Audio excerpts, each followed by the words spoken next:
Good morning, everybody, and welcome. My name is Robert Coulter. I'm the General Manager for Partnerships here at the AFA. This morning's webinar is entitled How to Provide Outstanding Service Virtually. And I guess in this current environment, being able to successfully run your business virtually is critical. The interactive webinar that we'll provide today provides advisor interviews and demonstrations on what works and doesn't work, and how to harness the advantages of virtual advice now and into the future. Now, today we're going to cover examples of how to provide high quality care to clients virtually, what tools and equipment are needed, demonstrations on advice processes online, compliance considerations providing advice virtually, tips for providing advice to clients that may have challenges with virtual meetings. Now, importantly, this session will be presented by two financial advisors, Jason Poole and Tyson Jonas, with Marshall Ross from TAL, who's going to provide the moderating support. But before I hand over to Marshall, I'd just like to cover off a couple of housekeeping webinar processes. Today's webinar, you'll get one CPD hour available, and we'll send that out to you within the next week. Jason and Tyson will answer questions at the end of the presentation. So please use the Zoom Q&A feature, not the chat feature. Make sure you use the question and answer, as you can see in the diagram on the slide. Now, I've personally been looking forward to this webinar. We've had a significant amount of interest in this area, and I'm sure both Jason and Tyson's insights as they explore this topic will be extremely valuable. Marshall, Jason and Tyson, welcome. Thank you very much for putting this important information together to help our members. Marshall, over to you.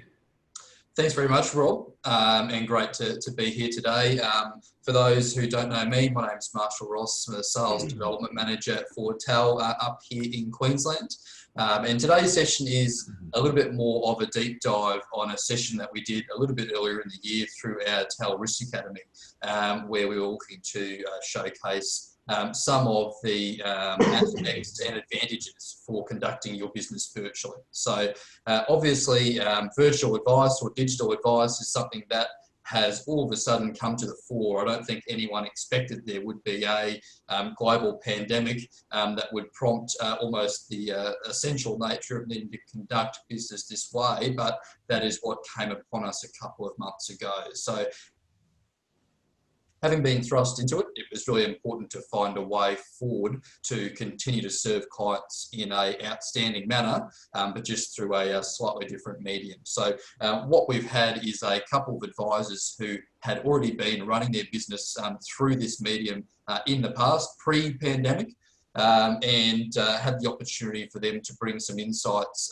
to you as to how you can integrate that into your business, which I think was fantastic. So in terms of, I suppose, the framework that we're working with as part of this concept, there's no reason or regulatory guidance that you cannot deliver advice digitally, or that you cannot conduct your business in this way. So it's delivered in the exact same way as a face-to-face delivery, and there's no impediment there to delivering advice to clients through a digital medium. So with that in mind, it's something that can certainly add some further efficiencies, and also actually provide further efficiency on the compliance side of the business, which we touch on a little bit later on as well. So throughout the session, as Rob mentioned, please pop any questions in the Q&A section. I'll be keeping a note of those, and we'll be able to address those with Tyson and Jason towards the end of the session, and get to as many of those as we possibly can. So without further ado, I'll jump into our case studies and the first of our two advisors joining us today. And the first advisor we'll be chatting to is a fellow Queenslander up here, Tyson Jonas. So Tyson founded Jonas Wealth Management in 2017, and it was around 18 months ago that he started transitioning a lot over to using virtual options. So welcome, Tyson. Thanks for joining us. I suppose the first question would be, what really prompted you to make that change and transition over to virtual advice about 18 months ago? Hi, Marshall. So I'm based in Brizzy here. And I just had one of those days that I think pretty much any advisor has had.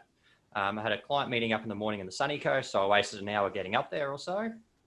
Our meeting went for about an hour, and then due to some poor diary management on my behalf, my next one was down the Gold Coast. So in the end, I think I would have spent something like 6 hours, 7 hours in the car that day for 2 hours of meetings. And I just realized, wait up, as a sole practitioner practice, this isn't working. It's not a good use to my time, and there's got to be better ways to do it. I sort of had the opinion, I was like, well, wait up, I'm already marketing to a lot of my clients digitally anyway. I'm communicating with people via social medias and things of that nature.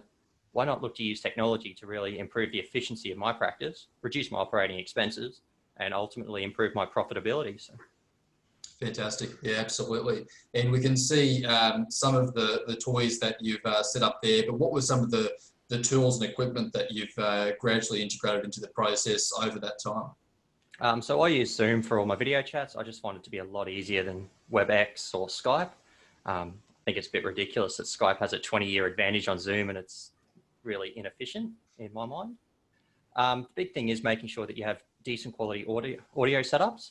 It's one thing if your webcam's a little bit, for want of a better word, bodgy, but if people can't hear you clearly, they're not going to be able to understand what you're saying, and the message will get lost.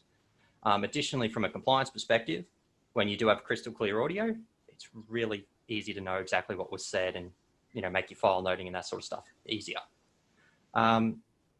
Probably the other big thing I'm a big fan of is I use Lightworks, which is a free video editing software.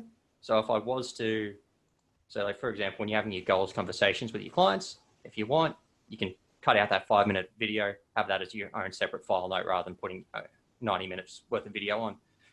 For myself, because I do record all my meetings, it's having access to hard drives for physical storage of data. And then I'll also chuck a lot of that into the cloud as well. As you can probably imagine, using this sort of quantity of data, it's pretty important for myself to have a high-speed internet connection. Yep. And I'm glad you touched on the compliance side of things. So what was your kind of process or some of the considerations that you'd built into the process from the compliance point of view? So what was kind of your end-to-end there in terms of making that work from a compliance side? Well, I just sort of thought of it this way, is if I'm going through writing things down by hand, taking notes, the old school way of taking file notes, I'm going to forget things, or I'm going to misconstrue how things are said, and it's just human nature, unfortunately. We all make mistakes. Well, when I've got the conversation recorded, I've got the video there, I can see the client saying it in their own words. It's really easy to go back and refer, so it becomes a great reference tool for me to provide better quality advice to my clients. Yeah, cool. Very good. So what do you see as being probably the biggest hurdle that yourself and other advisors out there have had with conducting advice virtually?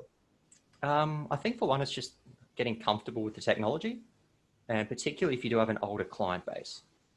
So one thing I did when I made the transition to go, yep, I'm going digital, I'm not wasting my time seeing people face to face for the most part anymore, was I went out and saw all my older clients and I bought them a webcam.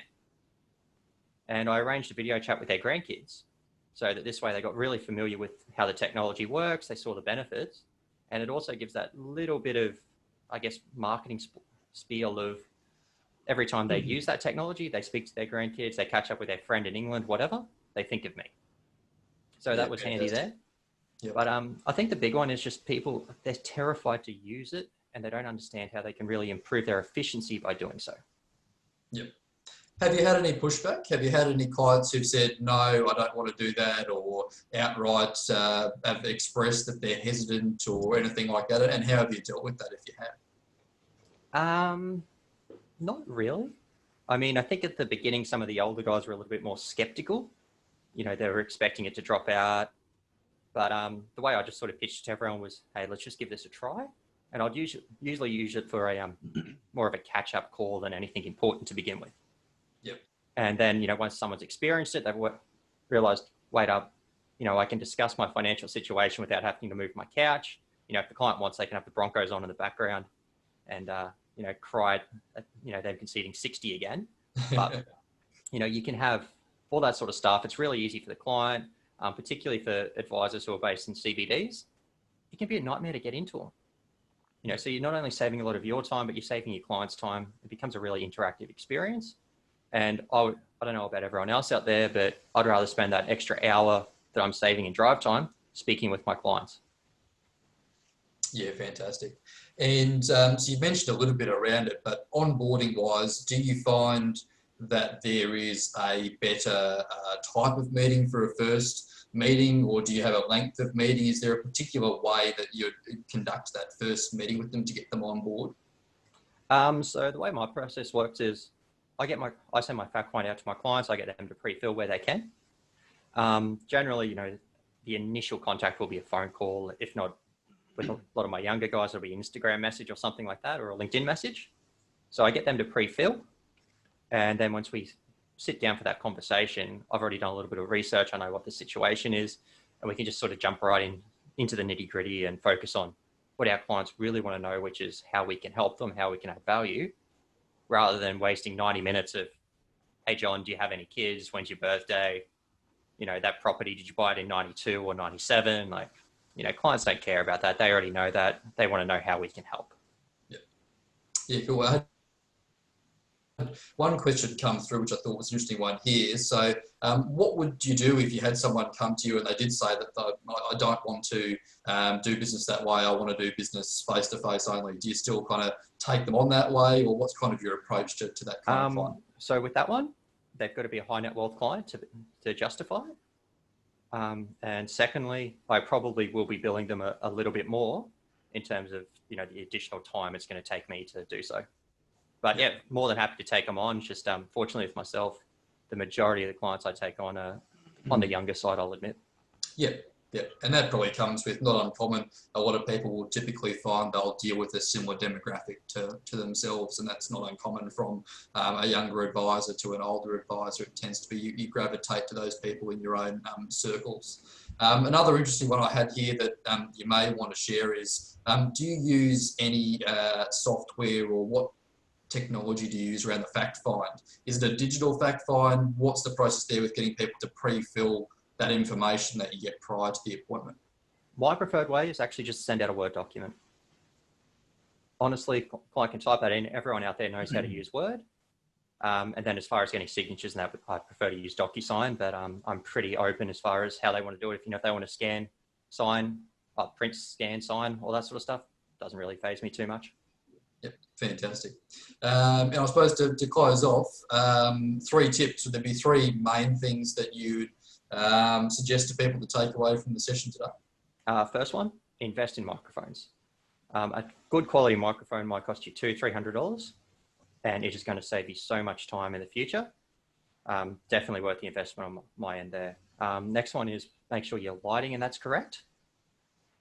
There's, we've all been in Zooms where someone's sitting in a dark room and you can't see what they're saying or anything like that. And the last one is record your videos to your hard drive or have you like there. And that way you can really take advantage of the fact that you've got the meeting recorded.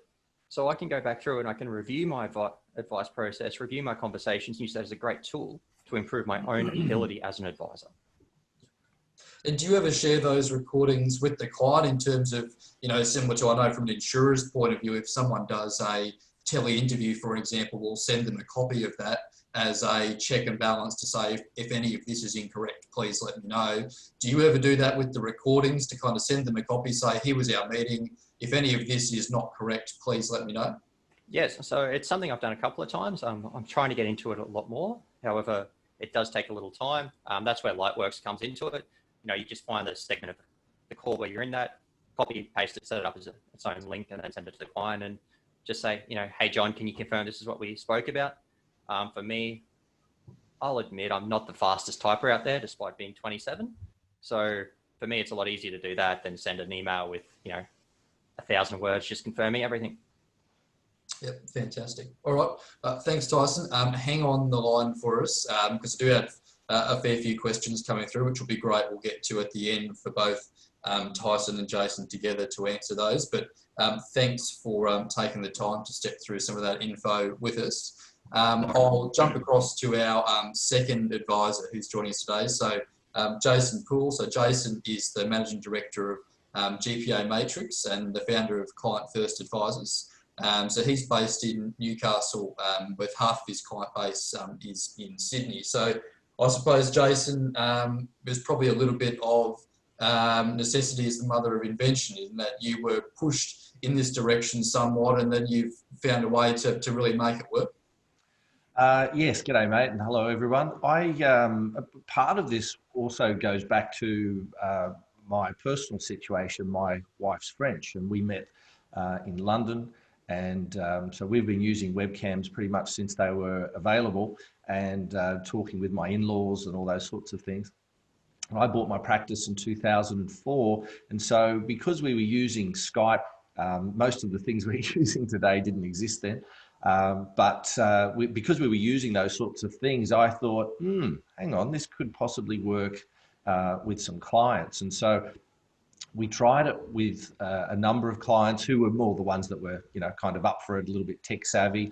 Worked really well, did Skype Premium so I could share the screen. And I got really excited with that because I saw how you can control a meeting so well. It's one of the things I've heard from other advisors who've been adopting these sorts of virtual meetings, is that they're just stunned at how well you can control a meeting if you're well prepared. But ultimately, in 2013, I actually ran the practice from a little village in the south of France for 6 months. And so we needed to work virtually with everyone. And so that's why we really went pretty hard in this direction. We, of course, still do face-to-face meetings, just as Tyson mentioned, but our preference is for this because it's just a lot more efficient. Yeah, fantastic. And what were some of the tools that you'd invested in, or what that you commonly use as part of your process? Yeah, look, one of the things that really took this to another level, and it's funny, it should give everybody some hope. Even if you have nothing other than just a basic laptop, you can at least get going, and you can at least, because that's what we were doing in France. But I use a Surface Pro 6, and I deliberately use this for a couple of reasons. One is that it's super efficient. We use Dropbox for business, so everything's encrypted, but I mean, that could be Google Drive or what have you. But I just like the file storing of those files. And just as Tyson mentioned, with a couple of, if you're going to send a video to someone, where you can send them a link. But the absolute key for me with the Surface Pro 6, and it's not limited to this, but I like it with the pen, is that you can draw on your screen, and that you can annotate, and I'll give you an example of that shortly. And that just takes the whole experience to another level. Yeah, absolutely. But if you like, one of the other things, just quickly, to really make this experience good, we use Calendly for our online booking system. We have Zoom, which is integrated within that. I mentioned the Dropbox stuff. We use the DocuSign. Obviously, we're using Xplan, and so you're sharing your screen with all these things. But we're using Loom a lot as well for either pre-recorded messages or as a follow-up to a message. So that's just LOOM. That's just a fabulous little tool for going, for example, hey, Marshall, just checking in to say, yeah, we've covered off. I've done my file note. We're following up that stuff. We'll see you soon, versus a quick email. And people love that video. And we do use, like I use microphones. I don't know if is my video on? I don't know if it is or not. Yeah, it is looking great. Yep. So thanks, mate. So I'm using a special microphone. Totally agree with what Tyson was saying. You really need to have good audio. I use a small little desktop tripod thing for my iPhone. So if I'm working remotely or what have you. I also have Sony noise cancelling headphones in case if there's work being done outside, or Newcastle's going ahead at the moment, so there's a lot of construction. So yeah, a whole bunch of those things as well help sort of complete it. But you can get away with just a laptop. Yeah, fantastic. I love that you touch on Loom, because that's something that I've come across a lot for that use, and also for a really good training resource for staff as well, to be able to record processes and save it and onboard staff really easily as well. So that's another area it's one of them is to do a video for your clients as to how to actually use Zoom. So you can do that. Yep, yeah, really good tool for that. From a compliance point of view, what's been your process there? So how have you found this has driven efficiency there, or how have you made it work from the compliance side of things? Oh, look, I think I do feel comfortable having recordings. And some people will record every single meeting. We tend to record initial meetings, setting of the scene when we're talking goals and bigger picture stuff. I don't normally record just filling in a needs analysis, but I certainly record if we're completing the section like an investment profile. I certainly record meetings where people are talking about reducing or cancelling insurances, and that whole discussion. So from what I've found is from a compliance perspective, it's identical to if you were just doing face-to-face. If anything, because you have that easier ability to record things, it's higher. So your compliance risk is actually, I believe, significantly lower. Yep. Yeah, fantastic. I had one quick question, just to clarify for everyone, the name of the booking system is Calendly. Yeah, so Calendly. Calendly. So it's there's a free version, but also a paid. It's not very expensive for the paid version. It's around about $80 or $90 a year, but that's one if you guys were wanting to check that out. Give it a play with the free version, and then you can give it a go with the paid one after that. And one of the things when you mentioned, and as I said, we've got a lot of clients in Sydney. I actually recently quantified this, and I looked at the trips to Sydney are down to a third of what they used to be. And as much as I enjoy when I'm in Sydney, it's not fun trying to get in and trying to get out. And it's the same for our clients. And so I've quantified it that just by working this way is saving me about $25,000 to the bottom line right at the moment. And the wider, I've quantified that the wider use of this technology is about $150,000. And I'm being very conservative I believe, with those numbers. So that's, which is effectively profit that's back in, which is sensational. Yeah, fantastic. And so what do you see as the biggest hurdle for advisors, and what was your biggest hurdle, I suppose, of getting into this, and what do you see when chatting to other people about the concept? Look, I think the biggest hurdle, I believe, is generally the advisor. And it's a bit like if you're trying to, say, sell insurance and you don't have it yourself, or you don't have a high level of, conviction. It's going to be really tough to, you're not going to have that much of an impact because any little objection falls away. You do get objections trying to onboard people, and I'll touch on that with you in a second. So you need to have pretty high conviction. Obviously, you need to know what you're doing. You need to know how to drive. So you effectively need to know how to be well organized. But the biggest hurdle I've seen, I'll give you an example. I was talking with an advisor recently who said to me, "Oh, mate, look, yeah, it's good." This was on a Zoom call, I should mention. And he said, "But I really like face-to-face stuff." Well, look, so do I. And I just said, "But look, am I smiling or frowning?" And he said, "You're smiling, And I said, "Am I leaning, backwards, or am I leaning forward? Are my arms folded? Am I getting defensive? Or am I, this is a face-to-face call." It's as close as you can get. It's about, I reckon, in terms of business, we've done everything from, I did onboard some new clients when I was in France who I hadn't met. They were had been referred.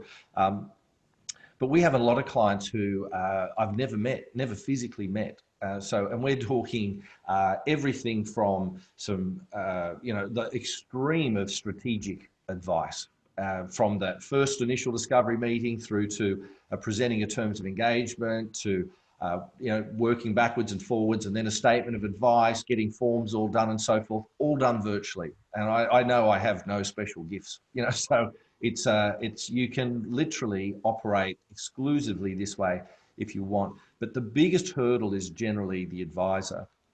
And I'll give some tips in terms of how to, because there are hurdles for clients to be able to do this as well. But for me, that's the number one. Yeah, cool. And you touched on your onboarding process. So what was your process around that, and how do you deal with some of that pushback or people who aren't as conducive to using technology or haven't used it as much in the past? Yeah, look, a third of our clients are in that sort of pension range, and so they're all sort of 60, 65 and above. And again, it's I suppose it's a little bit of fear of unknown. Surprisingly, a lot of those people are actually pretty cool cats, and in terms of they like technology, and you'll get the odd person who's got all the stuff and they're all over it, which is great. But For the people who aren't, we generally, I'm trying to think of the politically correct word. It's entice them, maybe, induce them into a telephone call, and I will, on that call, be talking to them. And the number one thing that's worked for me is to have a reason to show them something. And so I will say, hey, John, mate, have you got your computer nearby or your iPad or something nearby? Yeah, so I really wanted to show you something in relation to, insert whatever it is. And obviously it's got to be something reasonable. And by doing that, I can talk them through pretty quickly what to do. And so in a couple of cases, if like I have a iPhone 8 Plus, if they've got an iPhone, I'll FaceTime them. I go, just show me your screen if they're really bad, like at the extreme end. And that happens. And so my father fell into that category. But I was able to go, yeah, no, ignore that. Yes, run that file, do that thing, and so forth. So I think it's once they get a taste of it and they can see the benefit of it, because a lot of these people are fearful as well of, they're not really coming out of the cold, so to speak. Whilst yes, the world's opening up, I'm noticing it even with my own family. They're being very cautious with who they go and see and so forth. So my sense is this is an absolute gift. We have really pushed this hard for 16 years. Whereas now it's been a necessity. So it's so much easier, excuse me, and people see that. And so my key point with, if you're thinking, oh, well, look, this will pass and blow over and I won't really, we'll be fine. I don't have to embrace this stuff. I think that's just false, for the fact that if you are ever ill in the future with a cold, you won't be able to do meetings. People will not come and see you, or they shouldn't come and see you if you've got a cold, and vice versa. If they're sick, doesn't mean they can't have the meeting. So you do need to get up to speed with this stuff to be able to keep operating. So I think that's crucial stuff. Yeah, absolutely. And you had a couple of tips, I suppose, around getting people on board for the advice out there. So I might bring those up for you if you'd like to talk to those for us. Yeah, thanks, mate. I think, look, one of the key things is that, look, a lot of people, I've seen every different permeation way you can cut and dice and slice this, but they don't really need to have a webcam, so to speak. The key thing is that they can see you, because if they can see you, they can see their screen.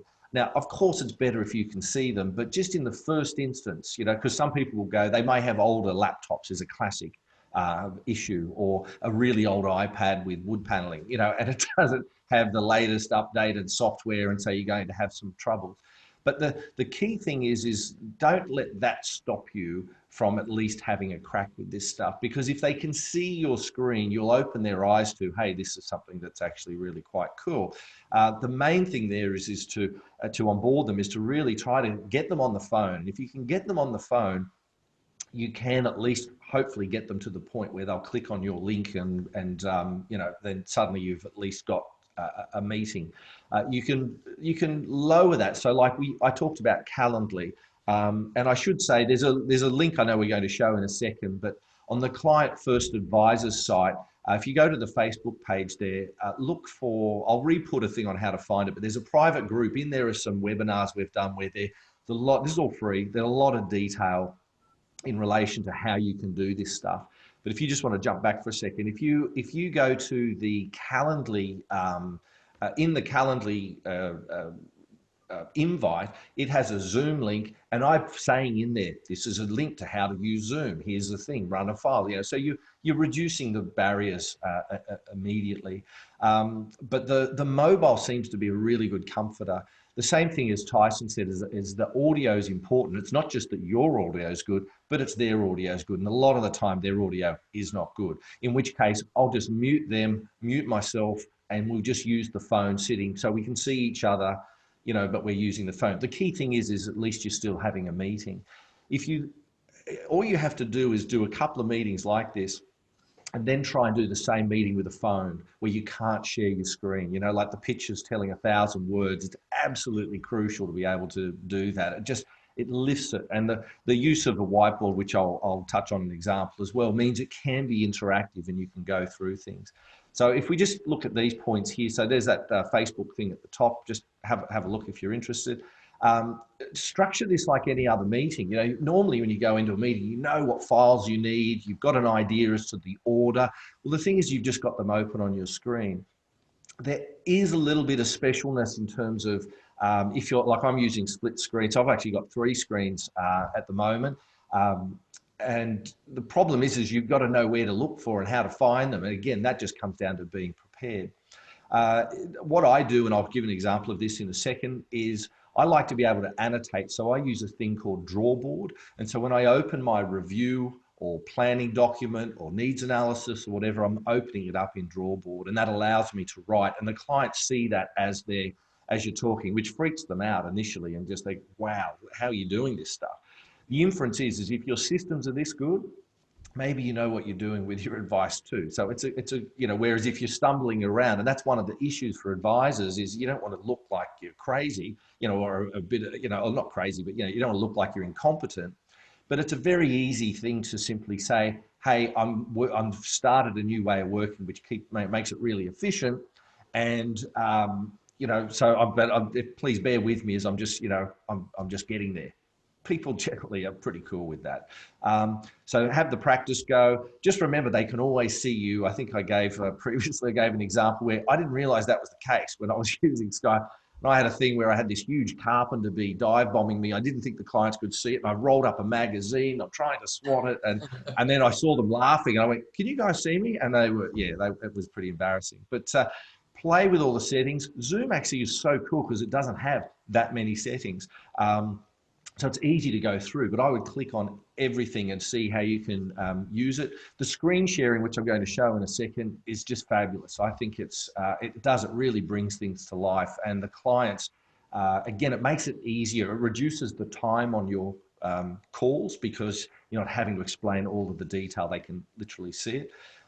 Again, as I mentioned, the annotation's big. The poor internet connection, Tyson touched on that. So I think that's a really important point. But, you know, worst case, learn how to use your phone in terms of hotspot as a backup. And there's many times when I've had to do that where it's just, you know, the world's special, everyone's on a call or what have you.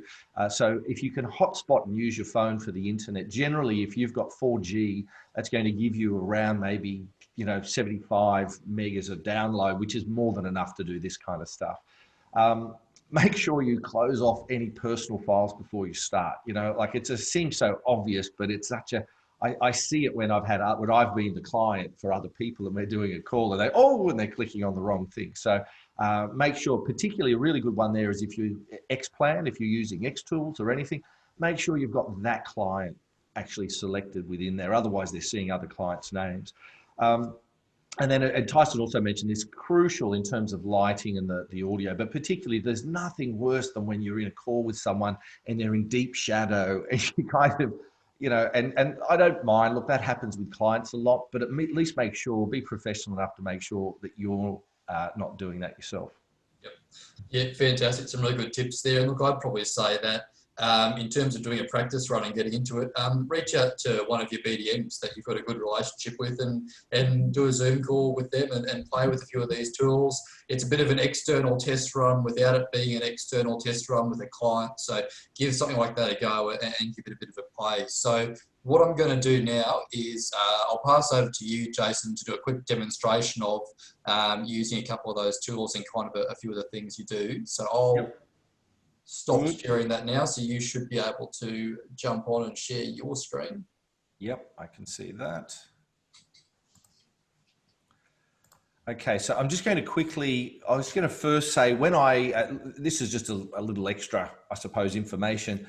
When I go into any meeting, I have my team set things up like this. So I can see when the needs analysis was last done, you know, risk profile or investment profile, the ID still valid. This is the investment portfolio that the clients have got. So it gives me, I'm prepared. I've got the most recent fact sheet or something in that regard. I can see who's prepared the file. We've sent an SMS as a follow-up and there's some Xtool stuff and it's already done.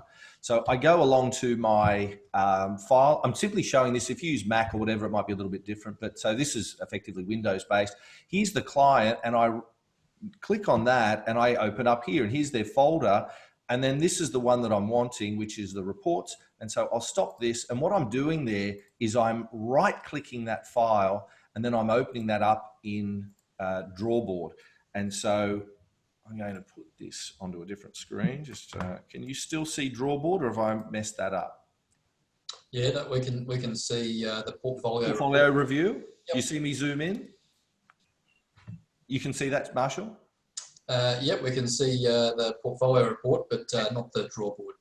Oh, no, well, that's actually within Draw. Oh, hang on. Can you see me drawing? Can you see that? No. Okay, so sorry, I just changed screen, so my apologies. Give me 1 second. I'll...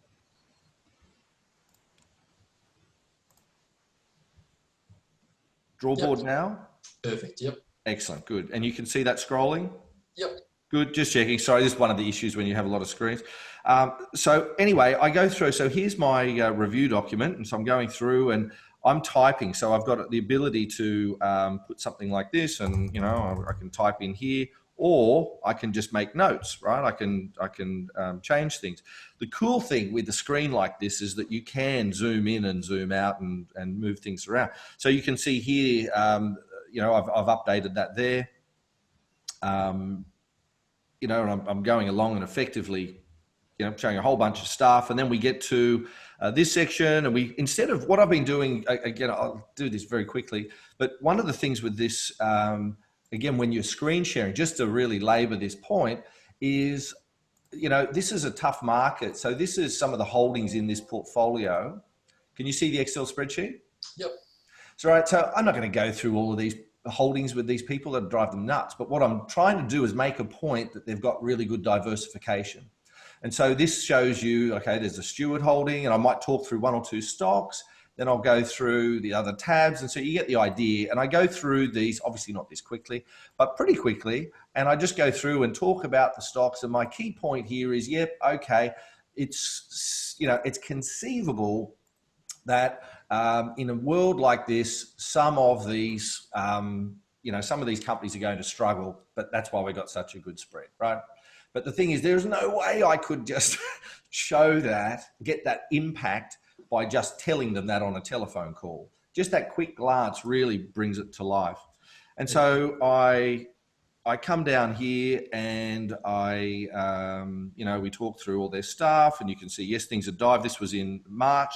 And then I talked through the cover, and you can see in this particular case here, one of the questions I had was this child cover, as I knew one of their children was at uni, or just started uni. And so I just did a question mark for myself, and I just couldn't remember, is it 18, is it 21? So anyway, that's a kind of thing. So when I do my file note, I can, you know, I can then go through that. But you get the idea. You can pretty much, you know, you can draw, you can do anything in these sorts of things. Very, very cool. But one of the other things, unfortunately, with what we're doing now, it's a bit tough to show it to you, but I've mocked one up. This is the kind of thing that I do quite often, which is here. And so this is where I use the whiteboard feature in Zoom. And so to get onto this, you click share, and then one of the options is the different things you've got open, but one of them is whiteboard. And so I simply, you know, I could get the idea, you know, you can transfer, well, this one here, that should be frowning, actually. I've done that. I did it in a rush, right? So this should, unhappy, I'm carrying all the risk. I'm moving, you know, income protection sort of position. I'm moving that risk across here. And now the person's happy, right? But the idea is, and what's really important with this is you can save these drawings. And so you can prove, just like, you know, a lot of people like using whiteboards in, you know, the actual office in a physical sense, you can still do the same thing. And we use this a lot, and you're actually saving that into the file and uploading that into Xplan. So all of those things, you know, combined really make a really big difference. And I was just going to say, I think that's, I hope that's enough in terms of showing you just roughly how we, you know, drive things. I was just going to say, look, I think this situation that we've got right now, this is just a free kick. You know, people will never be this open again. It's a small amount of time. So we struggled for years to try and get people on and all that sort of stuff. And then I realized the phone messaging was a really good way. But we know our competition is falling away. 5,000 advisors have left the industry, 1,500 this year. We know demand, ASIC's reports, demand's rising. So, that should be a good thing for the people who can survive and prosper. But what this is actually doing is this is forcing efficiencies into your practice. So if you can work this way, I wasn't being flippant with those numbers. Like, we've had 6-figure uplift in profits by just working this way. I don't think there's ever been a better time to be an advisor if you can get through the pain and the hurdles that we all know about. Fantastic. No, thanks, Jason. Really appreciate that. And look, if you are after something tangible from today's session, reach out to your TAL BDM. We do have a resource which mentions a lot of the tools around meetings and technology that we've mentioned today that you can access through that. We've got a fair bit of time now, which is good to address some of the questions. So what I'll do is I'll probably step through these questions unless they're addressed to someone individually. I'll go turnabout, so I'll go one to each of you. I'll start off with Tyson.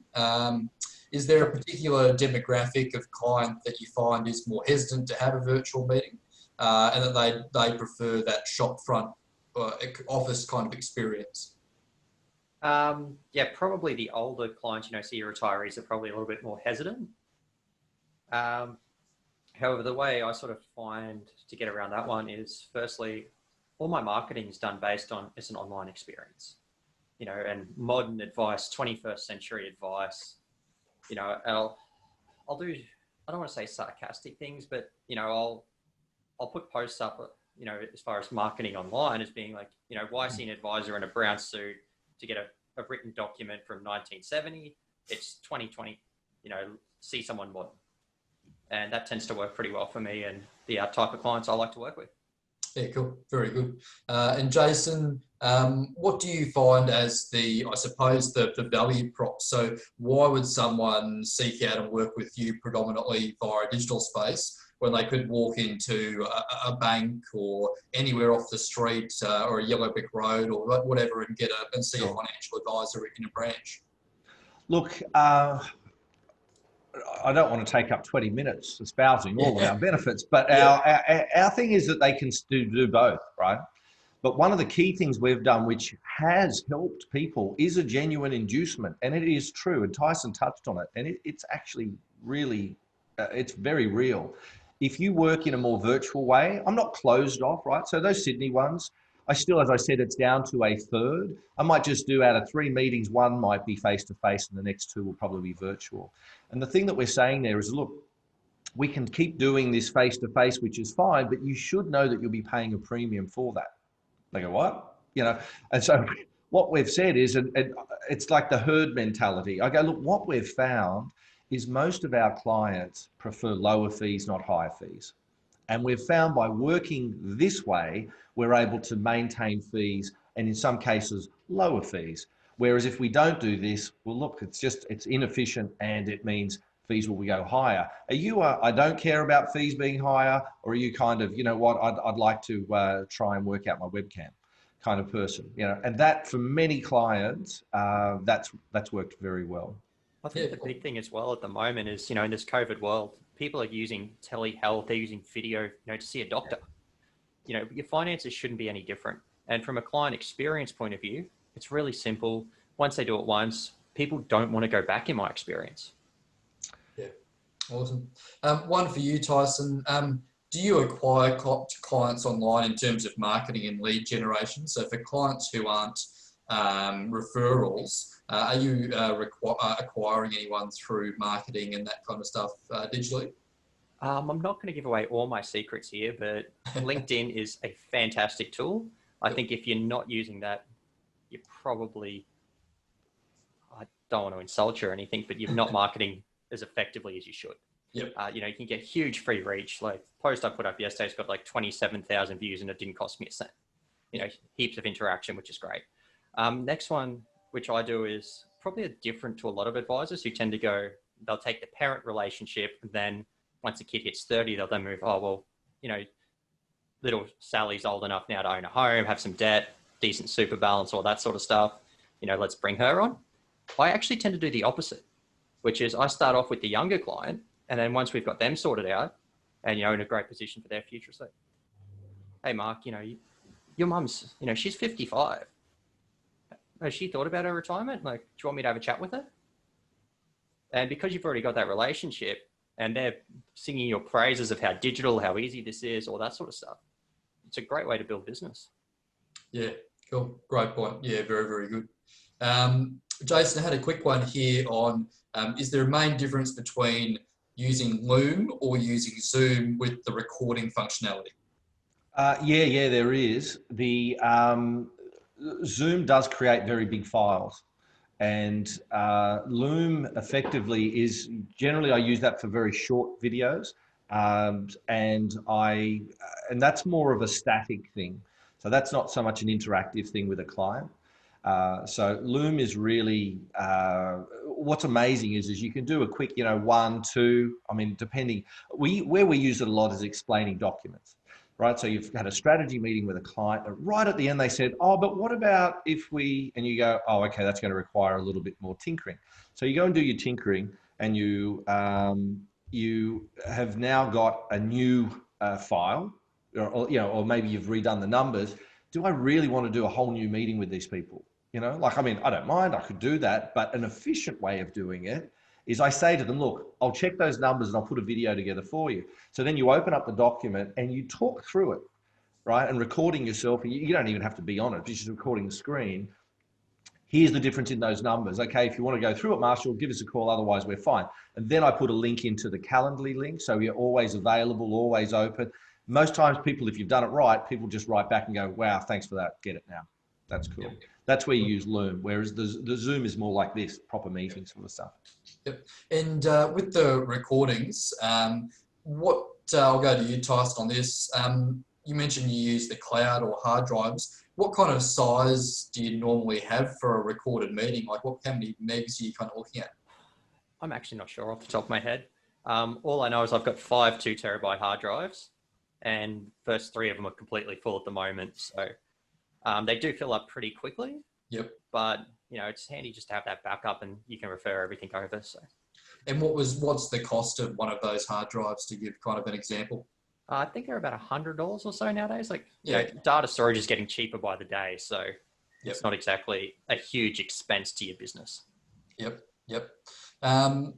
One thing that had been asked here, and I'll go to you, Jason, on this one, was you mentioned some of the savings that it's made to your business. Was there any methodology? How did you quantify some of that? Yeah, what I was going to say is there's a webinar in that private, the Client First Advisor private group. So if I was going to say to people, if they wanted to go to that site, just either I'll re-put a little Loom video in, which will show you how Loom works on how to get to the private thing, and just put AFA and I'll let you in. I went through and I just considered the costs and the time, but I was pretty brutal. I actually put the time, because there is a negative cost, or every cost is negative. There's a cost of you've got to take time to explain how it works to people, and you can get more efficient at doing that. But with all those things in there, so it's quite a decent sized spreadsheet. So if I would just say get to the private group and you can see it, and I'll, as I said, it's a free group, so it's a relatively small effort, but it's amazing. And as I said, like even the Sydney trip, I didn't put down tires, wear and tear on the car and stuff to that. And I got to 25 grand pretty quickly. Yeah, fantastic. Yeah, cool. Very good. Tyson, with the meetings that you record, when do you let them know, obviously up front, that it's being recorded, and is there ever any concerns from people around that? That was a query we had through here. People can be concerned about that kind of stuff at the moment. Do people ever have any qualms about that? I haven't had anyone have an issue with it being recorded. What I do is, we'll have a couple of minutes of, hey, how's your day, all that sort of stuff. And then I'll just ask, hey, do you mind if I record this for compliance purposes? And then I haven't had anyone say no. Then what I'll do is I'll turn the recording on and just get their consent on, video and audio to the call being recorded. Very good.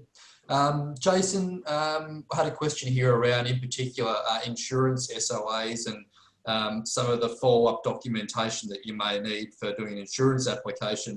How do you find that then works with clients returning those documents? And I'd probably couple it with, how are you finding the prevalence of electronic signatures being accepted in the market? Is that something that you're utilising and starting to see product providers utilise as well?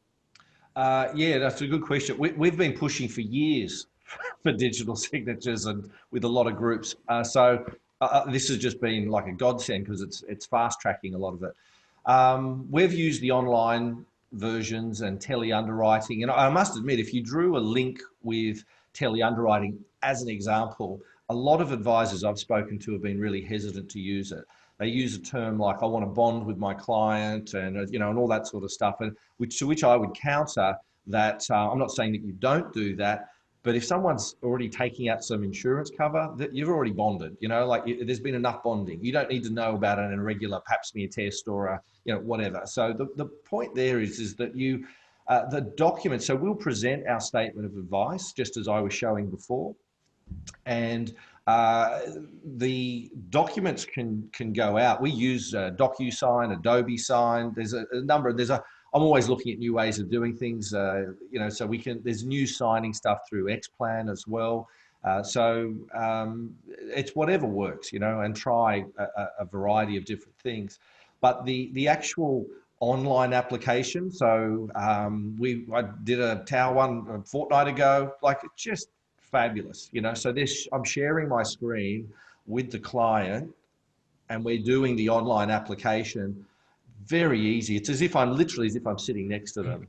And the reason the tele underwriting, I believe, works so well, and is people go, oh well, what if there are issues? Well, you only get involved if there are issues, and you would only get involved if there are issues anyway. But I've used the compliance angle, where I go, this protects you.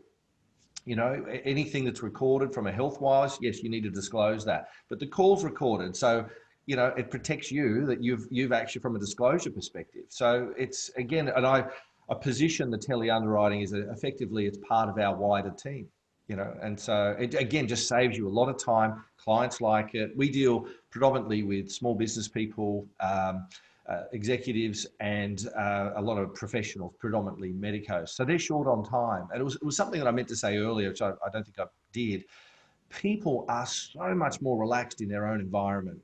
I like to do these meetings where there's obviously, if there's a couple that they're both there, but sometimes they don't have to be together. One could be in an office somewhere, obviously probably less so at the moment, but previously you'll have someone in an office and someone at home, or in another office on a three-way call. It just opens up, trying to get three, like yourself and two executives together, isn't an easy gig, and so this just really makes that so much more effective. And as Tyson said, I think once people realize, hey, this is easy, you get much better access to your advisor, because you're not restricted to normal business kind of, we'll have to book this 3 months from now because I just can't get there, or, what have you. Yep. No, thanks, Jason. I'll throw one to Tyson. We'll try and run through a couple more as we're running up against the clock a little bit. But do you ever have issues around just arranging mutually convenient times for doing the online meetings, I guess, in terms of, if people wanting to do that after hours, et cetera, what's kind of your methodology there that you use with people? Well, I'll admit on this one, I'm not a morning person. I would much rather deal with someone at 8 p.m. than 7 a.m. So for that one, it's not really an issue for me, but it's no different than booking out an hour of your, at 2 o'clock on a Wednesday. If someone's going to take the time, they're going to make the time. If anything, it's probably a little bit more convenient for a lot of clients, because this bad boy in my hand here has all the digital technology you need. You've got client has a webcam in there. They've got a microphone. You can see, you can talk, you can discuss everything. You can get it done. It's a great tool nowadays to really take advantage of everything we have. For $1,000, you can get a great phone that has technology in it that 15, 20 years ago, you couldn't imagine doing. So why have your practice operate like it is 20 years ago? Yep, very good. Yep. And a quick one for Jason. I had a question here around, would you recommend the Surface laptop or the Surface Pro, and which one do you use? Yeah, that's a good question. I was somebody recently. They told me they had some issues with a Surface laptop. Personally, I like the Surface Pro just because it's lighter and the fact that you can. One of the things I won't do it because it'll rip my thing out and it'll go everywhere. But one of the coolest things with the Surface Pro is even if I'm in the office, this is actually I think the thing that it's nothing. We haven't touched on it, but it was a byproduct of working this way. Is we just stopped printing stuff, and so for our meetings in the office, we project the Surface Pro onto a TV. So my meetings, whether they're Zoom or in the office, they're almost identical, right? So that's when you start to go, yeah, this whole face-to-face, like it's the same thing. But the Surface Pro, you can just detach the keyboard and then go sign here, and so particularly for things like a needs analysis and authority to proceed, most normal compliance documents, that's super cool. That's a really, and what's really fun with that is if they're in the office, one's sitting there signing and the partner's watching their signature appear on the TV, and they're kind of just going, particularly with older people, they go, I must admit, even some younger people have gone, wow, Yeah. amazing. Yep. So yeah, I think that's a, Cool. the Surface, personally, the Pro it has that versatility, and I do a lot of work at home, and so it's just easier, pack, go, move. Very good. And one last one for Tyson. There was a question here just around the identification, I suppose, know your client process of it. How do you get around that in terms of ticking all of those requirements? Get people to send over copies of all the documentation, and then once they've sent that to me, I then get them to hold their license and stuff up to the screen, take a screenshot that shows, yep, this is this matches up with everything else I have on file. I don't know if Jason does anything else. Very similar, very similar. And there's like I don't. It's hard. Lawyers are catching up. I think they've just stopped using faxes, but it's like if you're I've never sent a fax in my life. If you're on a video call and you're there holding your ID, and it's pretty compelling. So everything which I think you actually said in one of your first slides, Marshall, is the compliance just hasn't been an issue with this stuff at all. It all comes back to you doing the right thing. If you're doing the right thing and you're dotting I's, crossing T's, then there's no real issue. Fantastic. And lastly, Jason, could you just confirm for us the name of that Facebook group again? I had one query just to repeat the name of that for us. Yeah, if you actually go back in your slide, you'll be able to put it on. If you go, there it is there. So it'll just be easier under the tips and traps. Yep, so Client First Advisors AU. So if you search that, I imagine if you search Client First Advisors, it will likely come up on Facebook for you there. Yeah, so. but the AU one is important because I think there is a group in the US. Yep. If you, all I would say is if you like, you've got that link as well. If anyone's on this call, I'm happy to supply it to the AFA. But you can watch a couple of other webinars where there's a lot more detail. I know I raced, obvious reasons, we raced through some of that stuff. Yep, fantastic. All right, thank you very much to both of you for joining us today. I think that was fantastic, and we did get through the vast majority of the questions as well, so it's great to get through all of those with everyone. So as mentioned, look, if you do want some more information from today, we do have that resource. You can get in touch with your TAL BDM around, and we have a whole raft of other sessions similar to today on the Risk Academy that are recorded webinar sessions that you can access as well. So jump on that riskacademy.tal.com.au and register for a few of those and have a look. So I'll hand over to Rob now to close us off. But again, thanks to Tyson and Jason for joining me, and thanks to everyone for dialing in today. Well, thank you, Marshall. And I just want to record our thanks. Some really interesting themes, but efficiency is clearly a really big theme. Frankly, Tyson, courageous buying your clients a webcam if you're going to, walk the walk. That's something I took out of it. I think the biggest hurdle, frankly, Jason, which I think you tackled, is yourself as an advisor. So, if you're not an adopter of this technology, how can you expect clients to be? clearly you need to invest in some technology here, whether it's a microphone, as we see Tyson, Jason, you held yours up. And I think the other thing I took out is recording things. You know, there is a bit of courage attached to that, but there is clearly efficiency attached to it. I'd like to just record my thanks for both of you being so candid with regard to what you use in your business and how it's made your business, frankly, more efficient. This webinar will be available on the AFA site. Thank you, Jason, for sharing those tips and traps. And thank you to Marshall for, frankly, facilitating what has been, you know, an incredibly insightful session. So thank you, Tyson. Thank you, Jason. Thank you, Marshall. Good morning to all the folks who have joined us. And I trust that the rest of the day goes well. Good morning and thank you. Thanks, everyone.